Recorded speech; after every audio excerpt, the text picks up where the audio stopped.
pertama bulan Juni 2023, kita bersama-sama menuliskan keinginan kita di sebuah kartu.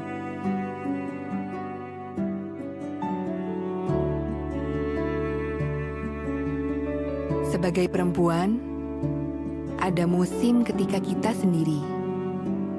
Juga ada musim kita menjadi seorang istri. Ada hari ketika kita menjadi seorang anak. Juga ada hari kita menjadi seorang ibu. Berbagai mimpi bergulir di pikiran kita seiring musim kehidupan berganti. Dan seruan hati kita panjatkan kepada Tuhan yang Maha Kuasa. Yang terucap maupun tidak, Tuhan tahu isi hati kita. Yang kita minta maupun tidak, Bapa tahu kebutuhan kita. Tapi tahukah kamu apa yang menjadi keinginan hati Tuhan? Keinginannya yang sejak dahulu, sekarang dan sampai seterusnya.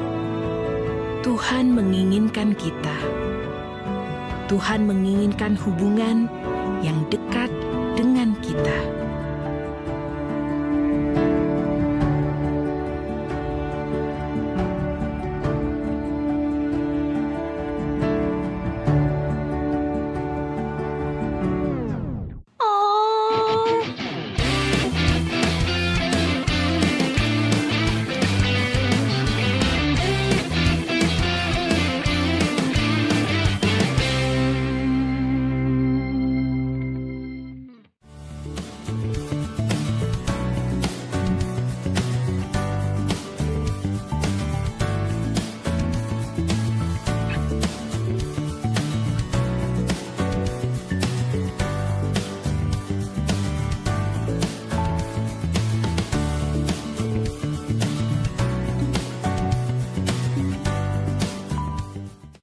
Hello to the new MyJPCC app. Selama ini, kita menggunakan MyJPCC app untuk pendaftaran ibadah, komunitas, dan pelayanan. Juga memberikan persembahan, mengirim permohonan doa, serta mendapatkan berita seputar gereja JPCC. Sekarang, demi menghadirkan pengalaman dan manfaat yang semakin baik untuk kamu, ada 3 perubahan baru di MyJPCC. Pertama, MyJPCC App memiliki tampilan terbaru. Menggunakan aplikasi kini jadi lebih mudah, jelas, dan cepat. Kedua, ada fitur Resources, sehingga kamu bisa mendengarkan rekaman khotbah sepuasnya. Tersedia juga Alkitab suara yang dapat membantu imanmu bertumbuh. Ketiga, tampilan tiket ibadah menjadi lebih sederhana. Kamu bisa menemukan semua tiket ibadah dan tiket acara dengan mudah sesuai urutan tanggal. Dapatkan MyJPCC App versi terbaru di App Store maupun Google Play Store sekarang.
Selamat hari Minggu buat kita semua.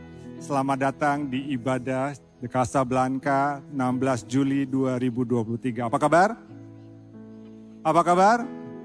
Yes. Senang bisa melihat wajah-wajah yang penuh antusias untuk memuji besarkan nama Tuhan. Saya ingin menyapa Bapak Ibu Saudara yang sedang menyaksikan secara daring. Welcome to church. Selamat menikmati ibadah hari ini. Dua pengumuman bahwa di JPCC percaya bahwa dalam setiap doa ada kuasa.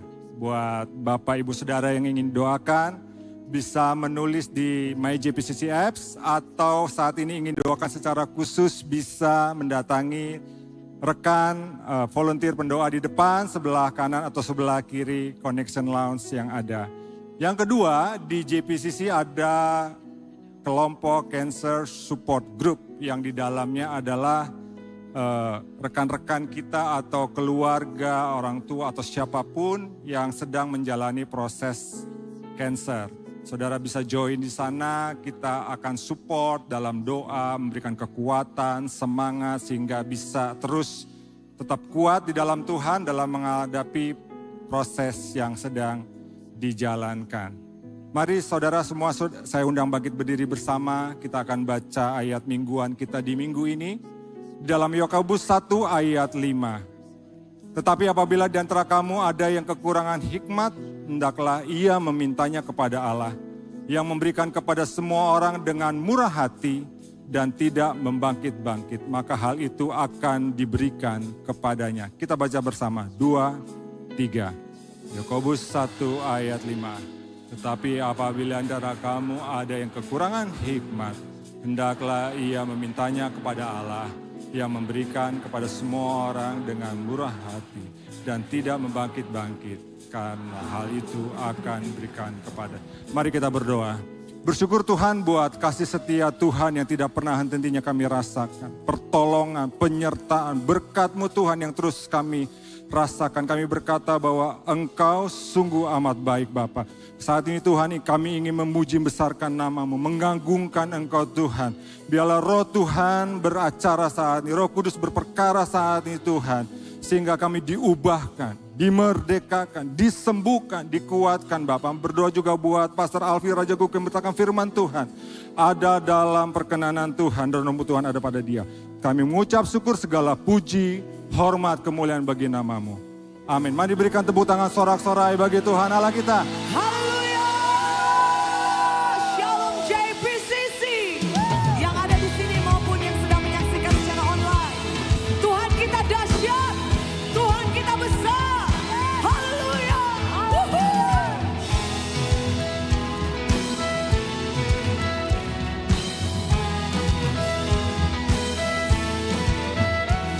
He hates every idol. He reigns without rival. He goes by the name of Jehovah, Jehovah.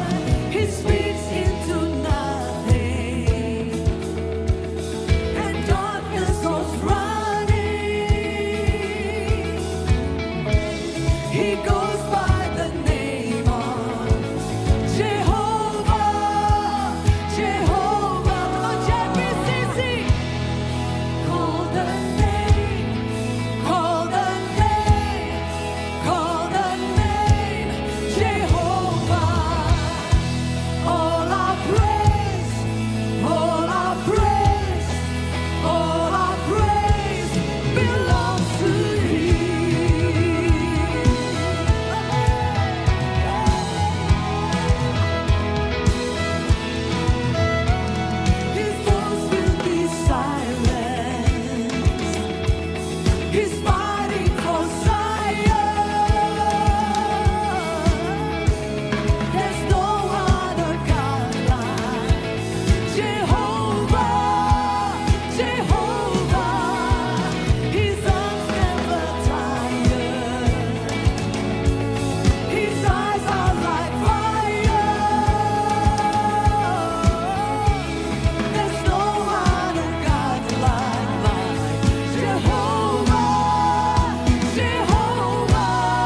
Jehovah Nissi fights your battle. All the men say, Jehovah Nissi fights your woo-hoo, battle. come on. Jehovah Nissi fights your And battle. everybody sing, yeah. Jehovah Nissi fights your battles, yeah. Jehovah Jireh meets your need. Jehovah Rapha heal your body, amen. Jehovah Shalom be your peace, come on, come on. Jehovah Nissi fights your battles. Woo. Jehovah Jireh meets your needs. Jehovah Rapha heal your body, hallelujah. Jehovah Shalom be your peace, come on. Jehovah Nissi fights your battle. Jehovah Jireh meets your needs, right here, right now. Jehovah Rapha heal your body. Jehovah Shalom be your peace, come on. Call the name, call the name, call the name, Jehovah. All our praise, all our praise, all our praise belongs to Him. Call the name, call the name, call the name. You are Jehovah. All our praise, all our praise, all our praise. Come on, declare it. Jehovah Nissi fights my battles, amen. Jehovah Jireh meets my needs, hallelujah. Jehovah Rapha heal my body, be healed. Jehovah Shalom heal my needs. Jehovah Nissi, Jehovah Nissi fights my battles. Jehovah Jireh, Jehovah Jireh meets my needs, hallelujah. Jehovah Rapha heal your body, amen. Jehovah Shalom be your peace. Hey, hey, hey. Woo-hoo. Hey, hey, hey, hey. Hallelujah. Hallelujah. Hallelujah. Oh, haleluya, Yesus. Kau sungguh dahsyat. Kami mengagumi Engkau.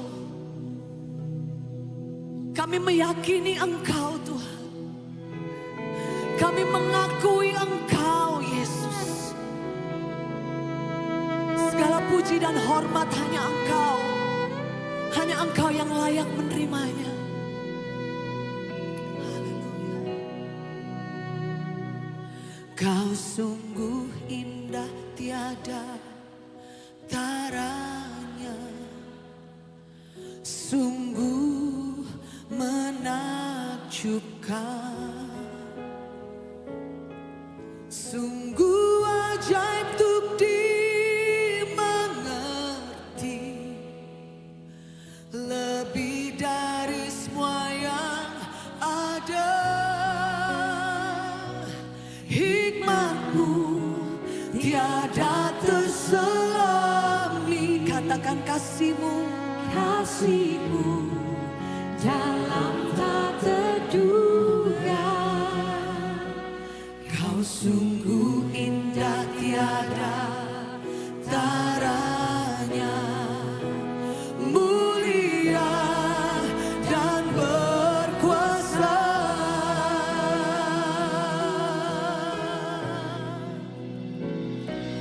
Ku kagum hormat akan Engkau, katakan.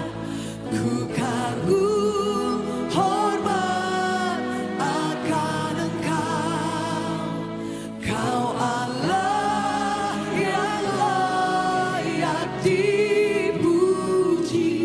Ku kagum akan Engkau.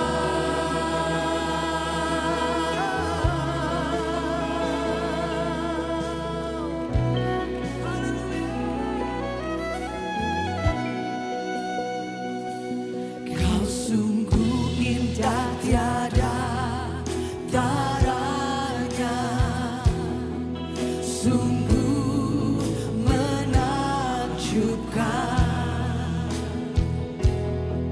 sungguh ajaib untuk dimengerti, lebih dari semua yang ada. Hikmat-Mu tiada terselami. Tak terselami hikmat-Mu Tuhan, kasih-Mu dalam tak terduga. Kau sungguh indah tiada taranya. Kau mulia, mulia dan berkuasa. Ku kagum hormat akan Engkau. Ku kagum hormat akan Engkau. Amin. Kau Allah yang layak dipuji. Ku kagum,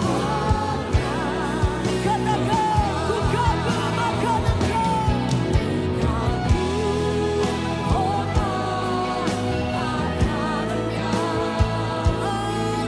kagum hormat akan Engkau.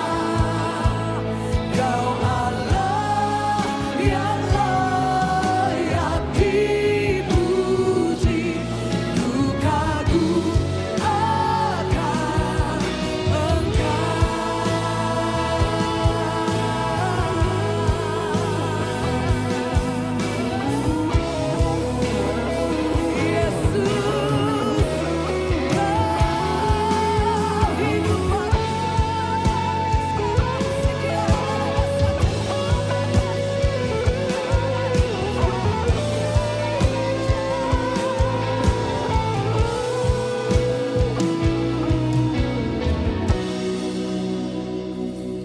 Ku kagum hormat akan Engkau. Kami kagum, ku kagum hormat akan Engkau.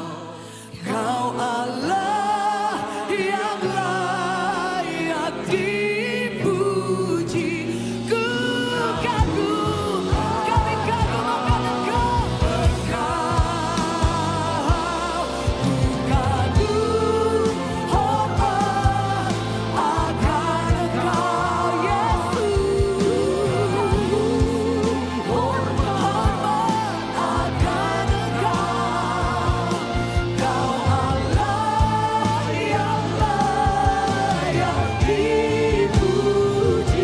Ku kagum akan Engkau. Haleluya. Oh, ku kagum hormat akan Engkau, Yesus. Tiada yang seperti Engkau. Oh, Kau Allah yang layak dipuji. Ku kagum akan Engkau.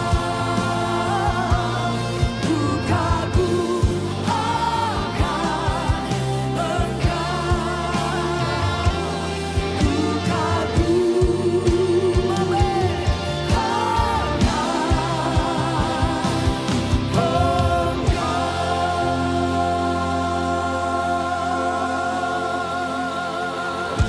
Haleluya. Amsal 9 ayat 10 katakan, permulaan dari hikmat adalah takut akan Tuhan, dan mengenal yang Maha Kudus adalah pengertian. Kami yang dulu tidak melihat, kami yang tadinya tidak mengerti, sekarang kami mau masuk ke hadirat-Mu, mengenal-Mu, agar kami beroleh hikmat daripada-Mu. My eyes were blind to see how great Your grace for me, and now my heart can see You are love.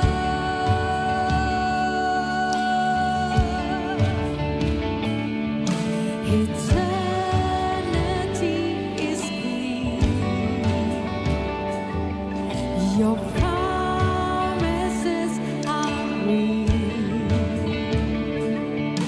With everything I see, you are God.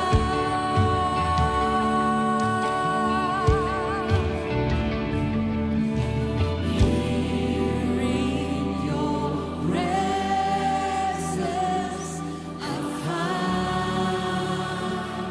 find my peace. Now is your presence. Here I bow before you, Lord. I come before the throne of grace. I surrender my all to you. All to Jesus I will freely give. I bow before you, Lord. Let my life glorify your name.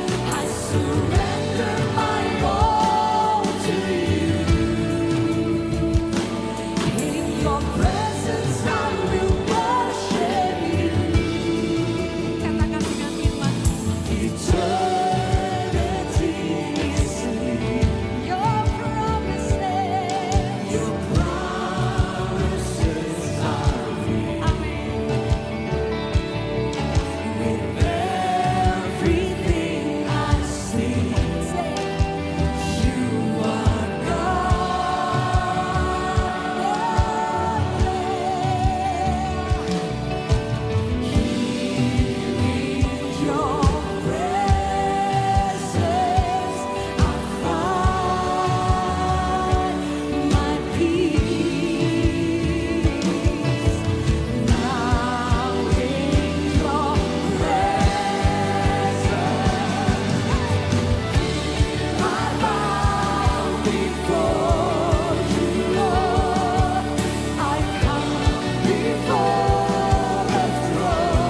Pejamkan matamu.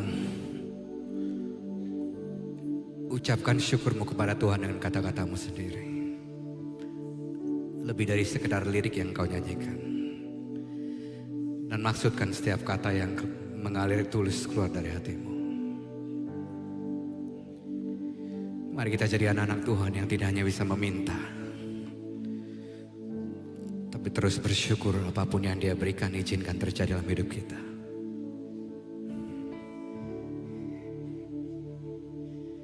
You are the great I am.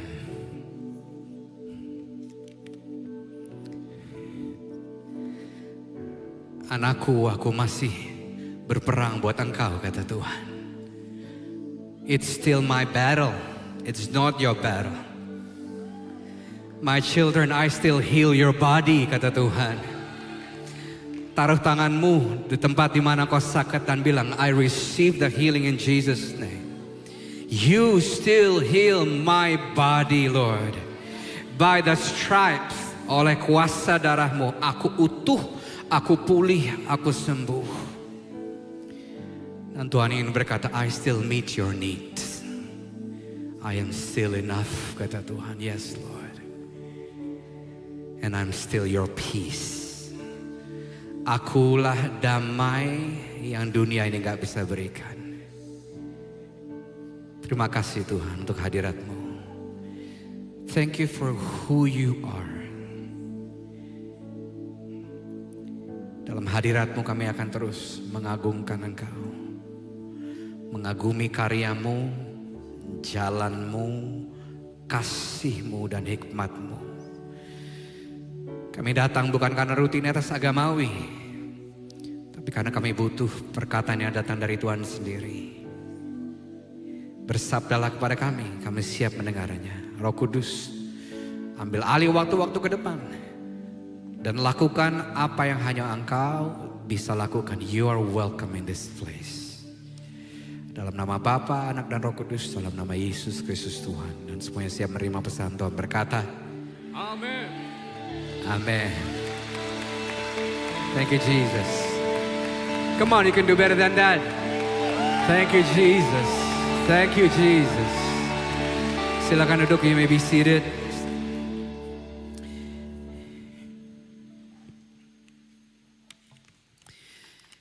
Bilang ke sebelahnya, setelah pandemi kamu lebih segar. Dan bilang ke saya dong, bilang ke sebelahnya. Baik, yang mengikuti secara daring, mudah-mudahan saudara tidak tertidur karena enaknya sofa dan AC saudara. Keluarkan gawai saudara dan mulai catat firman Tuhan sehingga kita bisa terus bahkan menerima pesan, menangkap pesan yang bahkan yang berbicara tidak katakan, tapi itu yang Roh Kudus katakan kepada kita. Judul pesan Tuhan hari ini, Wisdom from Above. Apa judulnya saudara? Mulai hari ini kita akan mulai seri pembelajaran kita yang baru, yaitu Spirit of Wisdom atau Roh Hikmat. Dan minggu lalu kita baru saja merayakan kasih karunia Tuhan atas JPCC selama 24 tahun. Dan kita mengingat kembali visi misi yang Tuhan percayakan kepada gereja, kepada kita semua sebagai gereja, yaitu membangun generasi-generasi bintang yang berkenan kepada Allah dan dihormati manusia. Bintang beda dengan kembang api. Dua-duanya sama-sama indah, tapi yang namanya kembang api itu indahnya sebentar lalu hilang. Bahkan kembang api itu kadang-kadang heboh, terutama waktu tahun baruan. Tapi bertahan cuma sebentar. Tapi keindahan bintang meskipun tidak seheboh kembang api, tapi konsisten. Setiap malam pasti ada, dilihat gak dilihat, setiap malam pasti ada. Terlepas dari musim yang berganti, sinarnya selalu bisa kita andalkan dalam kegelapan. Filipi 2, ayat pegangan kita. Berbicara tentang di beberapa minggu terakhir. Ayat 14-16, lakukanlah segala sesuatu dengan tidak bersungut-sungut dan berbantah-bantahan, supaya kamu tiada beraib dan tiada bernoda. sebagai anak-anak Allah yang tidak bercela di tengah-tengah angkatan, yang bengkok hatinya dan yang sesat ini.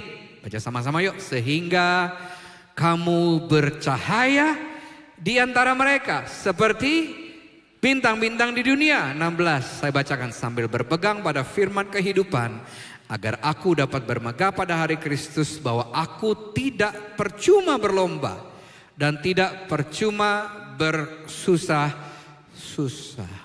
Tuhan panggil saudara dan saya untuk menjadi seperti bintang yang bersinar di dunia. Tuhan gak panggil saudara jadi bintang kandang, kalau boleh saya katakan gitu, jadi jago kandang. Tapi seberapa saudara bercahaya justru mulai terlihat waktu kita semua keluar dari 4 dinding gereja ini. Tuhan tempatkan saudara dan saya dengan sengaja untuk menjadi bintang, menjadi tanda penunjuk di dunia ini. Dan kalau kita ingin melakukannya, kita nggak bisa melakukannya dengan pikiran, kemampuan kita sendiri. Kita perlu hikmat yang datang dari Allah. Seperti ayat 16 tadi bilang, sambil berpegang pada firman kehidupan. Di beberapa minggu ke depan, kita akan belajar bersama-sama tentang hikmat yang datang dari Tuhan, supaya saudara dan saya bisa berkemenangan dalam menjalani hidup kita. Tuhan tidak hanya tertarik untuk membawa saudara ke surga, tapi Tuhan juga tertarik sewaktu kita belum check out dari dunia ini, saudara dan saya tetap bisa menjalani hidup dengan berkemenangan. Punya hidup yang utuh, living a full life, not just merely existing. Itu sebabnya kita butuh hikmat. Bilang, saya butuh hikmat. Setiap saudara dan saya butuh hikmat. Dari kecil kita belajar mengambil keputusan setiap hari. Waktu jauh lebih kecil dari sekarang, waktu masih anak-anak kita mulai belajar pakai baju apa, makan apa. Dan by the way, sebentar lagi saya akan ngomong-ngomong waktu masih kecil. Hari ini saya sadar bahwa saya lulus SMA 30 tahun yang lalu. Beberapa saudara umurnya aja belum segitu. Waktu saudara belum lahir, om udah lulus SMA. Mohon maaf. Semakin kita tambah usianya, pilihan-pilihan semakin rumit. Enggak cuma mau makan apa, pakai baju apa, mau sekolah apa, jurusan apa, kuliah apa, kerja di bidang apa, pasangan hidup seperti apa. Dan tahukah saudara, setiap keputusan yang kita ambil menentukan kualitas kehidupan kita. As a matter of fact, di mana saudara ada sekarang adalah akumulasi dari keputusan yang saudara ambil di masa lalu. Itu sebabnya kita butuh hikmat. Karena kita tidak selalu sewaras yang kita mau. Kita tidak selalu sebijak yang usia kita katakan. Hari-hari ini manusia berlomba-lomba untuk dapat pengetahuan. Dan berpikir bahwa kepintaran manusiawilah yang akan menentukan kualitas kehidupannya. Tapi saudara, pengetahuan saja nggak menjamin seseorang jadi pribadi yang bijak. Karena pintar belum tentu bijak. Pintar belum tentu bijak. Kebijaksanaan kita tidak ditentukan dari IQ. Tidak ditentukan dari CV. Tidak ditentukan dari portfolio kita. Apalagi di zaman ini kita bisa dengan mudah meraih pengetahuan just di tangan atau jempol saudara. Tapi karena begitu mudahnya mendapatkan fakta, informasi, ini akibatnya. Kita jadi cenderung malas untuk menggali, mengulik, mencari, memperdalam. Parahnya, yang viral itu kadang-kadang dianggap lumrah. Atau bahkan yang viral itu dianggap sebagai kebenaran. Nah, kalau patokan kebenaran adalah viral atau tidak, saudara dan saya nggak butuh hikmat. Saya ulangi, kalau patukan kebenaran itu apakah viral atau tidak, saudara dan saya nggak butuh hikmat, dan saudara nggak perlu ikuti khotbah hari ini. Tapi kenyataannya adalah ini, we can acquire vast amounts of informations, of facts and knowledge, but still make the wrong choices in life. Ternyata banyaknya informasi justru dampak negatifnya adalah jadi noises. Semua bilang noises. Jadi kebisingan, jadi distraction.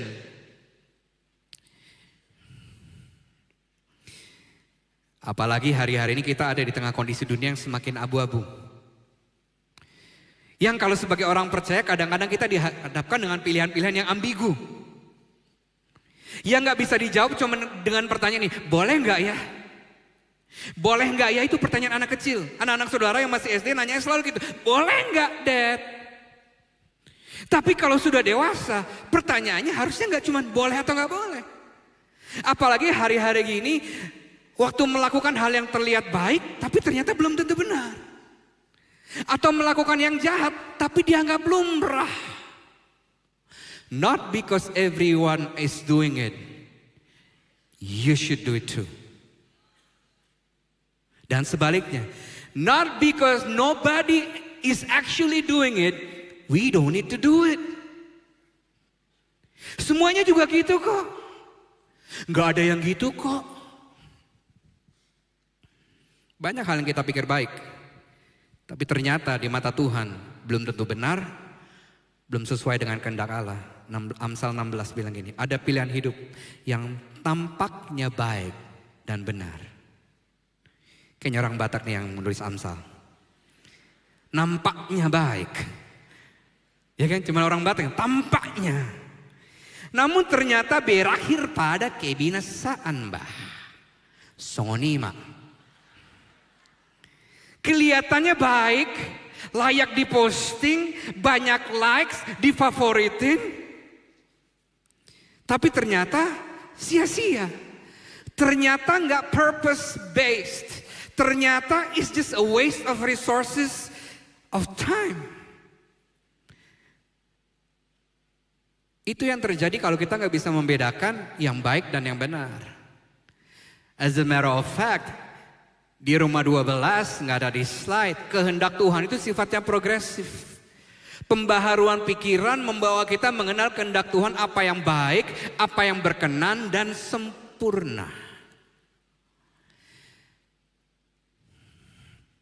Pertanyaannya sekarang, bagaimana kita bisa punya hikmat yang sesungguhnya? Bagaimana kita bisa punya hikmat yang datang dari Allah dan bukan sekedar dari manusia atau dari dunia? Nah, sebelum kita menjawab, mari kita coba cermati apa itu hikmat. Apa itu orang yang bijak? Alkitab menyebut hikmat paling tidak 141 kali. 41 kali diantaranya, hampir sepertiganya, muncul di kitab Amsal Salomo. Orang Batak itu tadi. Menariknya, hikmat seringkali dikontraskan dengan kebodohan. Dan hikmat gak berasal dari pengetahuan intelektual atau kepintaran, tapi justru mengacu kepada karakter dan kemampuan untuk hidup dalam ketaatan. Nah, orang yang bijak adalah orang yang mampu untuk menimbang dan membedakan mana yang baik dan jahat. Ingat pembelajaran kita tentang mature, bukan mature ya, mature. Salah satu nilai JPCC, orang yang dewasa, poin yang ketiga adalah mampu membedakan mana yang baik dari yang benar. Sehingga ia bisa mengambil keputusan yang mendatangkan apa saudara? Kehidupan. To live full lives. Amsal 2 ayat 6, ayat perenungan kita minggu ini. Karena Tuhanlah yang memberikan hikmat. Dari mulutnya datang pengetahuan dan kepandaian. Kita perlu mengerti bahwa sumber hikmat adalah Tuhan. Semua bilang Tuhan. Bahkan gak dibilang hamba Tuhan loh. Buat beberapa dari saudara yang mengidolakan beberapa hamba Tuhan, bertobatlah kau hari ini. Karena dia bukan sumber hikmat. Kalau bisa dari sumbernya, kenapa harus dari KW-nya? Saya nggak berkata apa yang firman Tuhan katakan lewat hamba Tuhan itu nggak perlu diperhatikan. Perlu. Tapi jangan jadikan dia jadi sumber hikmat. Jangan jadikan siapa yang engkau follow jadi sumber hikmat. If only Jesus had an account, boleh saudara follow. Tapi kadang-kadang kita puas dengan hikmat KW. Kadang-kadang ngerasa udah baca ayat firman Tuhan. Terima kasih Tuhan, aku udah saat teduh hari ini. Halo? Itu bukan saat teduh, saat geser. Mohon maaf kata Tuhan. Nggak maaf deh kata Tuhan. God is our ultimate source of wisdom. Dari mulutnya datang pengetahuan dan kepandaian. Kita nggak bisa bijak terlepas dari perkataan omongan Tuhan. Seperti Filipi 2 tadi. Sambil memegang firman kehidupan. Terjemahan bahasa Inggrisnya bilang ini. For the Lord gives skillful and godly wisdom. Skillful. Hikmat yang dari Tuhan itu sifatnya cakap, relevan, tepat guna. Di setiap musim kehidupan ada hikmatnya. Hikmat waktu saudara jomblo sama hikmat waktu saudara mulai dating, beda hikmatnya. Hikmat setelah saudara dating lalu mulai menikah, saudara perlu lebih daripada hikmat yang kemarin itu. Halo. Dan sifatnya godly, ilahi. Perjanjian lama sudah menubuatkan tentang pribadi Yesus sebagai pengejawantahan roh hikmat. Yesaya 11 bilang gini. Suatu tunas akan keluar dari tunggul Isai, ayahnya Raja Daud. Dan taruk yang akan tumbuh dari pangkalnya akan berbuah. Roh Tuhan akan ada padanya. Roh hikmat dan pengertian. Roh nasihat dan keperkasaan. Roh pengenalan dan takut akan Tuhan. Ya, kesenangannya ialah takut akan Tuhan.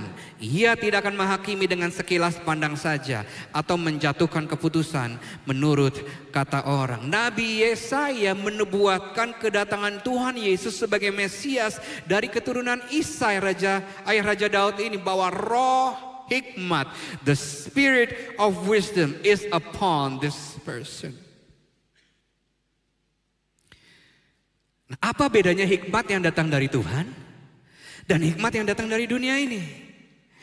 Saya senang kalau saudara nanya. Meskipun gak nanya-nanya banget. 1 Korintus 2, 1 ayat 20 dari terjemahan Alkitab Full Life bilang ini. Ini menarik sekali. Hikmat dunia ini adalah suatu hikmat yang mengesampingkan Allah. Menekankan kesanggupan manusia sendiri. Lebih parah lagi, menjadikan manusia kekuasaan tertinggi. Dan menolak untuk mengakui pernyataan Allah dalam Yesus Kristus. Ayat ini mengajarkan kepada kita bahwa gak mungkin kita punya hikmat kalau kita mengesampingkan. Apa itu mengesampingkan? Meremehkan, menyepelekan Tuhan. Alkitab bilang gitu, nanti aja, gua masih muda, YOLO. Kita gak mungkin punya hikmat kalau kita menekankan kesanggupan pribadi. Selama saya masih bisa, kenapa berseru kepada hikmat? Dan lebih parahnya lagi, hikmat pasti gak bisa kita dapatkan kalau kita menjadikan diri kita kekuasaan tertinggi. This is my life. I decide how it's gonna be. Padahal firman Tuhan bilang ini, you are not in the driver's seat, I am. Mau tepuk tangan? Gak apa-apa, di sini gak dihukum kalau tepuk tangan. Kalau perlu tepukin yang tidur sebelahnya. Nah, mari kita lihat saudara, seperti apa natur dari hikmat. Dalam kondisi seperti apakah hikmat itu bekerja dengan subur? Atau bisa dikatakan gini, apa dampak dari orang yang punya hikmat? Kita lihat ayat ini luar biasa sekali. Yakobus 3 ayat 17-18. Tetapi hikmat yang dari atas adalah pertama-tama murni. Selanjutnya pendamai, peramah, penurut, penuh belas kasihan, dan buah-buah yang baik, tidak memihak, tidak pilih kasih, dan tidak munafik, tulus. 18. Dan buah yang terdiri dari kebenaran ditaburkan dalam damai untuk mereka yang mengadakan damai. Menariknya kata damai diulangi 3 kali di sini. Pendamai, ditabur dalam damai, mengadakan damai. Dari sini saya bisa menyimpulkan kalau ada orang bilang dia berhikmat, bijak, tapi perbuatan, pikirannya, tindakannya, perilakunya membuat terpecah belah, dia belum berhikmat. Hikmat itu nggak murni datangnya dari surga. Terjemahan bahasa Inggris lebih nampol lagi. But the wisdom from above is first pure, morally and spiritually undefiled, then peace-loving, courteous, considerate, gentle, reasonable, and willing to listen, full of compassion and good fruits. It is unwavering, without self-righteous hypocrisy and self-grieving guile. Pusing kan? Saya terjemahkan buat saudara. You're welcome. Ini sifat orang-orang yang penuh hikmat, ini sifat hikmat yang datang dari atas. Murni, gak ternoda secara moral dan spiritual. Cinta damai, sopan, mempertimbangkan orang lain, lembut, masuk akal, dan mau mendengarkan. Penuh belas kasihan dan buah-buah yang baik. Tidak goyah, tanpa kemunafikan yang merasa benar sendiri dan punya agenda yang egois. Wow. Jadi kalau ada, jangan sampai saudara, ada orang yang begitu menawan saudara dengan hikmatnya, tapi nggak ada, keluarkan slide-nya lagi, nggak ada natur ini semua. Ya berarti itu bukan hikmat dari atas. Dan the ball is in our court. Mau ikutin, mau dengerin atau enggak? Atau pilih gini, Tuhan, after all saya belajar bahwa yes, you are my ultimate source of wisdom. Semakin kita bijak pun, semakin kita terkondisi untuk menjadi orang-orang seperti ini, saudara.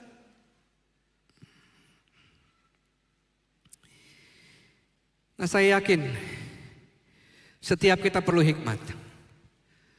Setiap kita mau punya hikmat. Jadi orang yang bijak, bisa membedakan mana yang baik dan yang jahat. Mana yang sekedar baik, mana yang berkenan, mana yang sempurna buat Tuhan. Dan berdasarkan hikmat tersebut kita bisa mengambil keputusan yang tepat di tengah-tengah keadaan atau kondisi yang sulit sekalipun. Pertanyaannya sekarang, gimana cara meraih atau mendapatkan hikmat? Atau apa saja yang menjadikan kita orang yang bisa lebih mudah menerima hikmat? Raja Salomo memberikan beberapa clue kepada kita. Amsal 1 ayat 7. Takut akan Tuhan adalah permulaan pengetahuan, tetapi orang bodoh menghina hikmat dan didikan. Baca 3 kata yang pertama, 1, 2, 3. Takut akan Tuhan. Itu permulaan hikmat, permulaan pengetahuan. Karena orang bodoh menghina hikmat dan didikan. Orang yang gak takut Tuhan, itu orang bodoh. Dan Raja Salomo di akhir hayatnya, di akhir hidupnya, menulis kitab lainnya. Dan ini adalah kesimpulan dari apa yang dia tulis. Pengkhotbah 12 bilang gini, anakku, tentang satu hal engkau harus waspada. Penulisan buku nggak ada akhirnya. Kalau saya mau tulis, nggak cukup. Terlalu banyak belajar, melelahkan jiwa dan raga. Baca sama-sama ayat 13. 4. Sesudah semuanya kupertimbangkan, inilah kesimpulan yang kudapatkan. Takutlah kepada Allah dan taatilah segala perintahnya. Sebab hanya untuk itulah manusia diciptakannya. Baca lagi, takutlah kepada Allah dan taatilah segala perintahnya. Sebab hanya untuk itu manusia diciptakannya. Saudara dan saya diciptakan oleh Tuhan untuk takut kepada Dia dan menaati segala perintahnya. Tunggu dulu, takut seperti apa yang dimaksud? Bukan takut yang sifatnya transaksional, takut enggak diberkati, takut dihukum. Tapi rasa takut ini adalah yang basisnya relasional, yang lahir dari hubungan, dari pengenalan, dari kasih kepada Tuhan. Rasa takut akan Tuhan yang dilandasi kekaguman karena siapa Dia, siapa karakternya, dan hormat kepada Allah yang dinyatakan dalam ketaatan atau penundukan diri. Rasa kagum yang bukan saja diekspresikan dengan mengangkat tangan, menangis mungkin, tapi waktu kita keluar dari 4 dinding gereja ini diejawantahkan, dimanifestasikan dalam penundukan diri dan ketaatan kepada perintahnya. Kalau Tuhan bilang ampunilah musuhmu, ya suamimu bukan musuh, ampuni aja. Mama mertuamu mungkin terlihat seperti musuh, tapi ampuni aja. Ketaatan itu membawa saudara mengerti kenapa Tuhan perintahkan itu buat saudara. Ketaatan itu membuat kita mengerti bahwa semua perintah yang Tuhan berikan bukan untuk keuntungan Dia, tapi untuk keuntungan kita. Kadang-kadang kita suka curiga sama Tuhan. Kita pilih-pilih perintah. Yang lebih alami buat kita lakukan. Tapi yang menyentuh ego kita, kita bilang, Tuhan aja sama keluarga, boleh enggak? Orang yang sungguh-sungguh cinta Tuhan, pasti takut akan Tuhan. Mereka takut bukan karena Tuhan jahat, tapi mereka takut karena mereka semakin mengenal karakter Tuhan. Itu sebabnya saudara, kenali Tuhanmu. Jangan hanya dari kata pendeta, jangan hanya dari khotbah. Alami Tuhan di setiap musim dalam kehidupan saudara. Seperti lagu yang kita nyanyikan tadi. Alami Tuhan bahwa Tuhan masih berperang buat saudara. Saudara gak pernah dibiarkan berperang sendirian.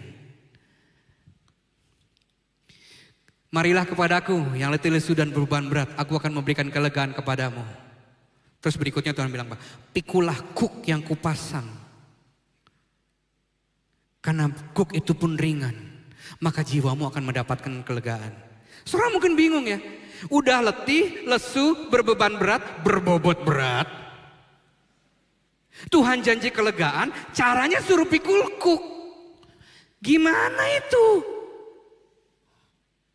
Tapi tahukah saudara, kuk di zaman dulu itu dipikul oleh 2 hewan. Waktu Tuhan suruh saudara pikul kuk, Dia memikulnya bersama dengan saudara. Mau tepuk tangan? Boleh. Alami Tuhan, alami firman Tuhan, ya dan amin dalam hidup saudara. Jangan cuma jadi orang Kristen yang tahu tentang Tuhan, tapi nggak kenal Tuhan. KTP-nya Kristen, kesehariannya agama lain. Kekristenan bukan agama, kekristenan basisnya hubungan. KTP saudara bisa bukan tulisannya Kristen, tapi saudara tetap bisa mengalami Tuhan setiap hari. Nggak ada di note saya, itu pasti Roh Kudus tadi barusan.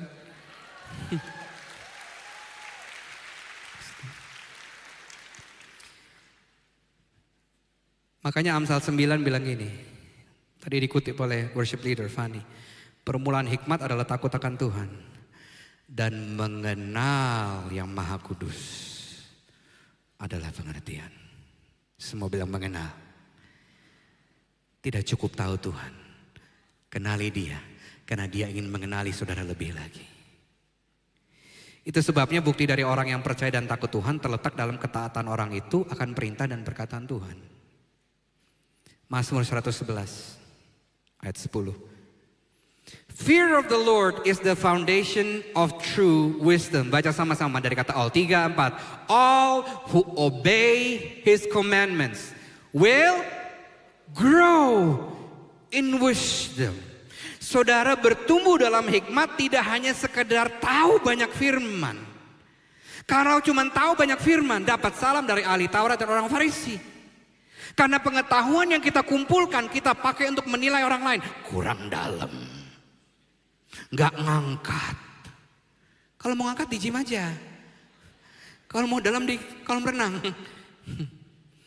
When we apply what we know, waktu kita memilih untuk taat akan firman-Nya, disitulah kita bertumbuh dalam hikmat.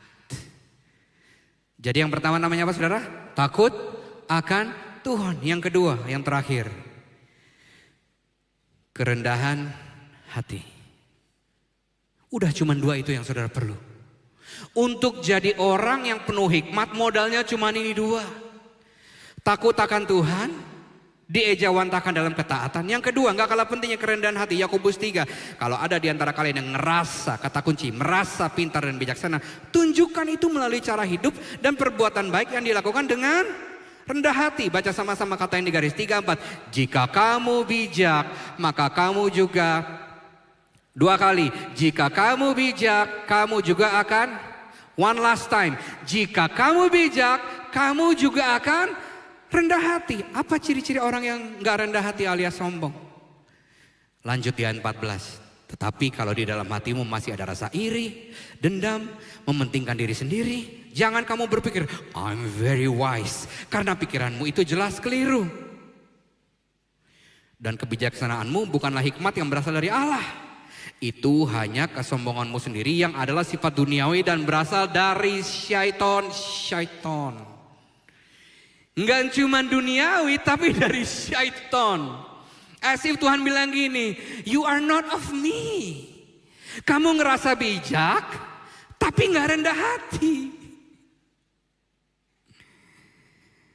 Kabar baiknya saudara, bagi kita yang kekurangan hikmat, Tuhan bilang gini, minta. Tuhan bilang apa? Minta. Tadi ayatnya sudah kita baca di awal, Yakobus 1, 5-6. Tetapi apabila di antara kamu ada yang kekurangan hikmat, hendaklah ia minta kepada hamba Tuhan. Kepada siapa? Kepada Allah. Terus, yang memberikan kepada semua orang dengan murah hati dan tidak membangkit-bangkit, maka hal itu akan diberikan kepadanya. 6. Hendaklah ia memintanya dalam iman. Meminta hikmat itu dalam iman. Dan sama sekali jangan bimbang. Kasih gak ya? Kasih gak ya? Sebab orang yang bimbang sama dengan gelombang laut yang diombang-ambingkan kian kemari oleh angin. Saudara, Tuhan adalah Tuhan yang murah hati. Kalau ada yang minta, dia gak bilang, kamu minta atau nanya? Enggak. Nyoh dia kasih. Saking dia pengen saudara mengalami hikmat, dia pertegas, aku kasih dengan murah hati dan gak bangkit-bangkit. Kemarin udah minta hikmat, sekarang kau minta lagi? Enggak, aku kasih. Tapi isunya adalah kita kadang-kadang menjadikan hikmat as our very last resort. Waktu udah frustasi, udah kecewa, udah keluar masuk hubungan yang salah, baru gini, Tuhan aku minta hikmat-Mu. Kalau pada akhirnya saudara tahu saudara perlu hikmat, kenapa gak mulai dari awal? It's gonna save you a lot of unnecessary pains and tensions. Dan waktu kita meminta dari Tuhan, minta dengan iman. Karena jujurly speaking, setelah kita minta, lalu kadang-kadang kita tergoda pakai pikiran kita lagi. Kenapa? Karena hikmat yang diberikan kayaknya gak sesuai dengan preferensi kita, atau kayaknya lama datangnya. Amsal 11 bilang gini, orang yang sombong akan dihina, orang yang rendah hati adalah bijaksana. Artinya apa? Hanya orang yang rendah hati yang berani bilang ini, gua nggak tahu semuanya.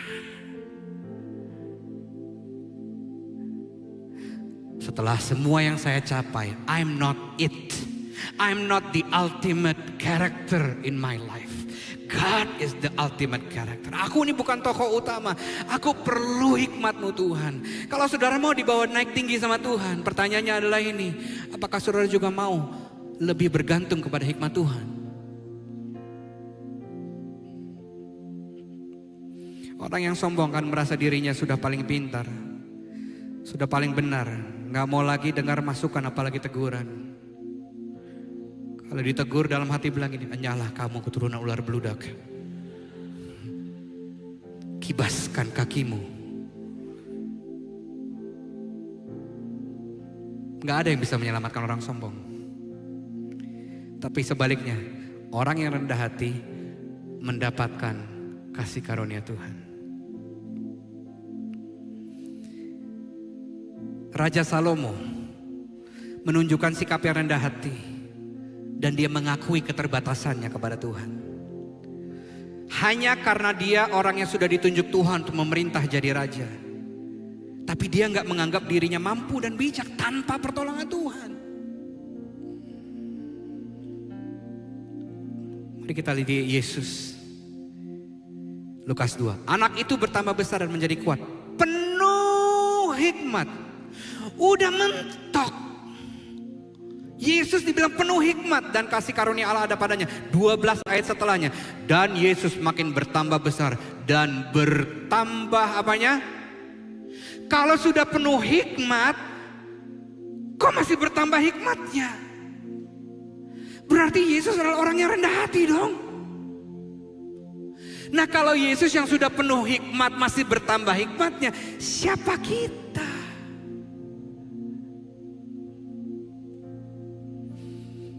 Ada beberapa kata kunci dari Amsal 2 ayat 6 tadi, yang adalah ekspresi dari kerendahan hati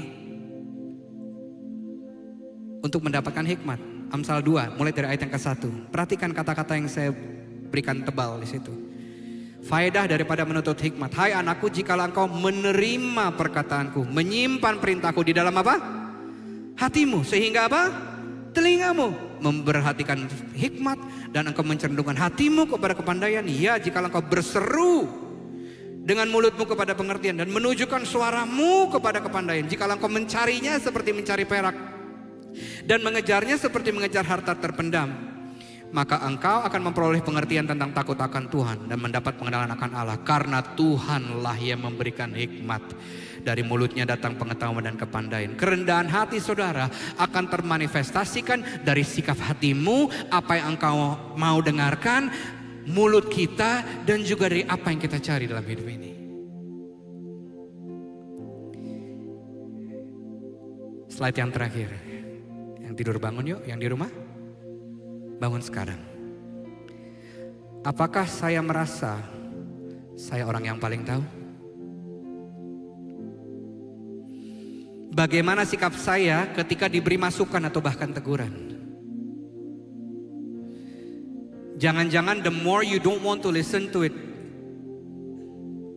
the more you should obey it. Yang terakhir, apakah saya lebih sering mengandalkan pengertian saya sendiri atau Tuhan dan firman-Nya? Mari bangkit berdiri. Ku kagum hormat akan Engkau, ku kagum hormat akan Engkau. Kau Allah yang layak dipuji, ku kagum akan Engkau. Jamkan mata saudara, izinkan saya berdoa buat saudara. Kalau saudara tahu firman ini berbicara buat saudara dan saudara mau meresponinya, atau saudara tahu mungkin saudara sudah mulai mengikuti kata hikmat dan saudara mau berjalan, bertumbuh dalam hikmat, taruh tangan kananmu di dadamu. Tuhan ampuni kalau secara sadar atau tidak kami mengesampingkan Tuhan. Kami menjunjung kemampuan kami, manusiawi kami sendiri. Atau bahkan kami menaruh diri kami sebagai pusat dari apa yang terjadi dalam hidup kami. Kami mau mulai. Kami mau terus belajar mengandalkan hikmat yang datang dari atas. Kami mau terus mengembangkan rasa takut akan Tuhan yang lahir dari kekaguman, rasa hormat kami akan siapa Engkau. Dan bantu kami Roh Kudus untuk memanifestasikan kekaguman kami dalam ketaatan dalam melakukan perintah-perintah-Mu. Kami juga mau terus belajar untuk rendah hati, jadi orang yang teachable, mudah diajar. Kami mau berhenti sok tahu, berbantah-bantahan, merasa selalu benar atau bahkan yang paling tahu. Dan kalau engkau butuh hikmat saudara, buka kedua belah tanganmu di hadapan Tuhan. Tuhan, kami minta kepada sang sumber hikmat. Engkau sendiri berkata, barang siapa kekurangan hikmat, ia minta. Kami buka tangan kami sebagai ekspresi kami terima dengan iman, kami minta dan kami ekspresi kami tidak goyah. Karena kami sudah menerima hikmat-Mu dalam nama Yesus. Buat pernikahan kami, bisnis, usaha, pekerjaan, pelayanan, sekolah kami. Setiap hal yang Tuhan taruh di tangan kami, hikmat-Mu cukup. Hikmat-Mu menyertai. Terima kasih Tuhan. Ku kagum hormat akan Engkau. Ku kagum hormat akan Engkau. Engkau Allah yang layak dipuji. Ku kagum akan Engkau.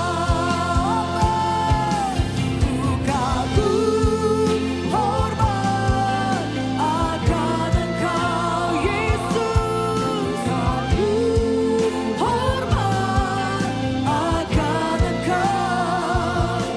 Kau Allah yang layak dipuji. Ku kagum akan Engkau. Ku kagum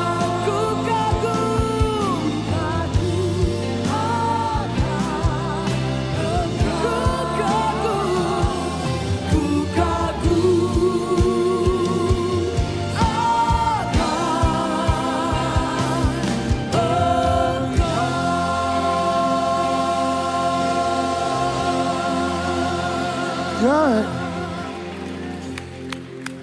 takut akan Allah dan kerendahan hati harus menjadi dasar dalam segala pertimbangan dan keputusan kita, karena hal tersebut berpengaruh pada kehidupan kita. Amin.